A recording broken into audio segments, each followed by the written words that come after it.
Uns cambios o sistema agrario, pero tamén vai haber un cambio no réxime económico, o vello sistema agrario, un réxime de autosusistencia, un réxime de economía mesmo menos fechada, onde as transaccións mercantís se vinculaban fundamentalmente ás feiras do entorno, se comercializaban, sobre todo aquel excedente agrario para conseguir un manejo monetario que nos permitiera invertir o mercar aquilo que non producíamos, e nos iremos en esos momentos introducindo dentro do que sería un ámbito xa claramente máis desenvolvido.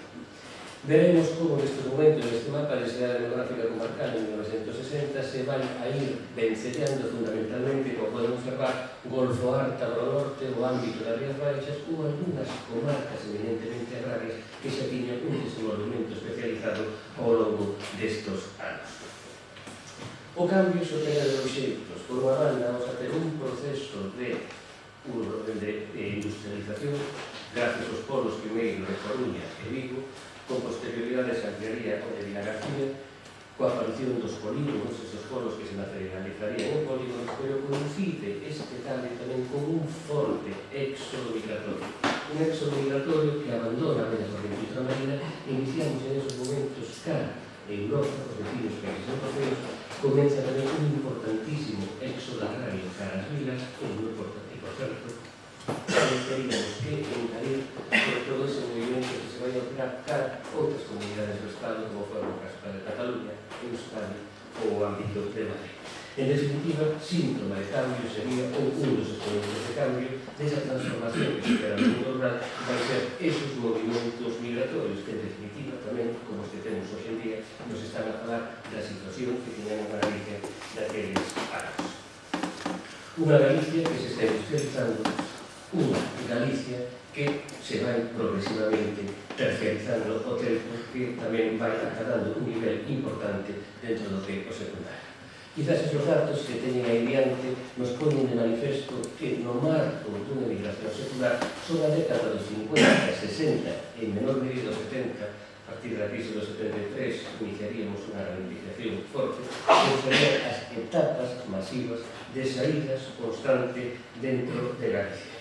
Unha emigración que, sin lugar a dúbida, vai a ralentizar a presión demográfica que se ten sobre o noso territorio, e veremos como en esos anos amaunado as políticas estatais, a chegada en definitiva tamén do dinheiro procedente do exterior, tanto a nivel español como a nivel galego, e veremos como nos encauzamos, nos introducimos claramente dentro desta economía de mercado, con cambios sociales, con importantes cambios de demanda dentro de esos anos. O resultado, como se traduce? Non só estes cambios económicos e sociais, temos tamén un cambio, como podemos observar, na mudanza na organización do espacio.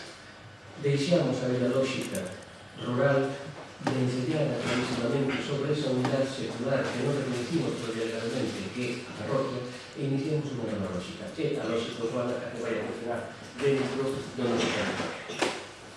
Unha lógica urbana que comienza, como poden ver ese mapa, a materializar realidades distintas entre esas dúas Galicias que cada vez se van a ir perfilando máis nítidamente cara este sector occidental na actualidade que conhecemos normalmente como o arco atlántico. Aquí, por exemplo, podemos observar o que sería a evolución demográfica entre 1900 e 1950.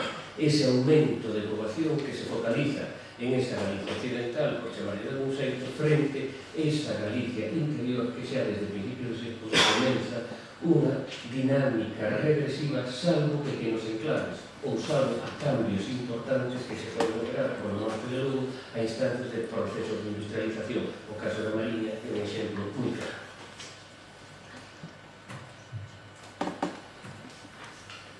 Esas densidades, quizás, por nas hacer un percorrido rápido no tempo, e temos 1900 a 1950. En 1900 e 1950, se nos fixamos un pouco no 50, hai unha potenciación, en definitiva, desos desequilibrios litoral interior. aparecendo máis ou menos os mismos valeiros que expoñen, esa acentúa esa tendencia á concentración dentro do ámbito litoral. Unha tendencia que non fomos capaces de interrumpir ao longo destos anos e incluso se sigue acentuando, como pode observar tanto a escala municipal como a escala parroquial no ano 2007. Quizás, se se fixan no mapa de baixo, o interesante a focalización en moi poucas parroquias do crecimento. Incluso asistimos a descensos demográficos dos concellos, pero centralízase fundamentalmente ese crecimento polarízase dentro do que hoxe en día son as parroquias que detentan a capitalidade normalmente do concello.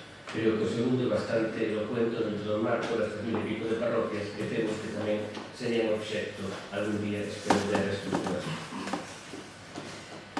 Que vemos aquí? Aquí vemos a evolución, os números índices da poboación de España cotexada con Galicia.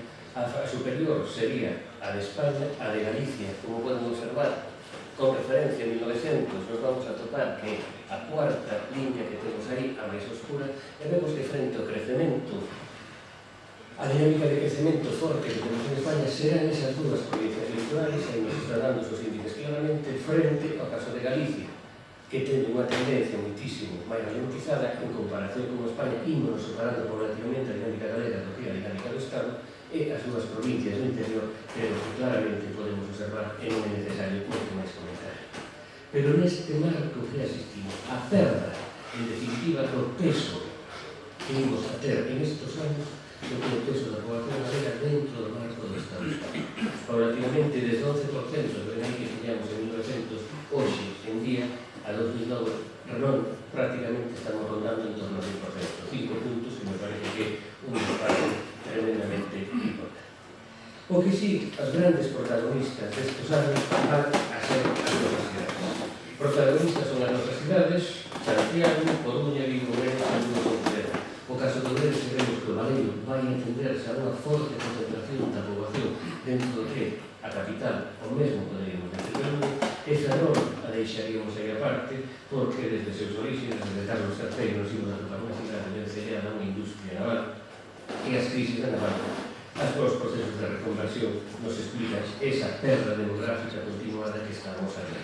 Os exemplos máis claros de eso lo cuento son, sin lugar a dúbidas, os outras 6 grandes cidades, e non digamos o que serían as grandes áreas metropolitanas de Coruña e as áreas de Vigo. Estes procesos, evidentemente, van a ter lugar como consecuencia dos cambios que sobreoperan dentro do que é a dinámica demográfica do noso país. Cambios que afectan ao crecimento natural, ao crecimento vegetativo, cambios que van a afectar as migracións. Houve un cambio tremendamente importante dentro destes anos. A natalidade, se se fixan un pouco, que nos ter? Imos a ter un forte descenso da natalidade nestes anos. Procesos de envellecemento que se van a afrontarán, cambio, sobre todo, cambio social, cambio de mentalidade, cambio no rol da muller, van a xerar, en definitiva, un descenso continuado da natalidade. Tamén cambio que vai axudar os procesos de urbanización, a cidade e o campo van a manter parámetros totalmente distintos. As tasas de natalidade, aí temos esa distribución, e de novo comenzan a mostrar que esa polarización, o que decimos sempre, dentro do mundo occidental, que fíxense que podemos seguir o que sería a autopista, podemos seguir esa depresión meridiana que desde Carballo hasta Tui corre de norte a sur ao longo de Galicia. Unha mortalidade que tamén vai ser por ritmo descendente exactamente igual. Mortalidade e natalidade que, insisto, hai que verlas positivamente. Cando eu estudiaba, sempre nos ponían de modelos dos países nórdicos, por exceso da natalidade, sobre todo para a contracción da mortalidade. En definitiva, temos que analizar ambos os dos como síntomas de progreso social. Unha mortalidade que, cando se comeza, poderíamos dizer que o cambio, que hai xente na sala bastante máis entendida que nin en eso na década dos anos 40 anos 50. Vai ser un exponente claro, e creo que en aqueles momentos a difusión dos antibióticos e, sobre todo, a loita, en definitiva, contra a enfermedade da tuberculose, aí están todas as clasificacións do Barquillón, co estigma social que aquilo suponía, pero en definitiva a loita contra as enfermedades infecciosas, e despois veremos o cambio que se vai operar tamén nos 70 co ciclo epidemiolóxico das infecciosas, as novas enfermedades e o novo tipo de mortalidade que hicimos a ter dentro de estos momentos.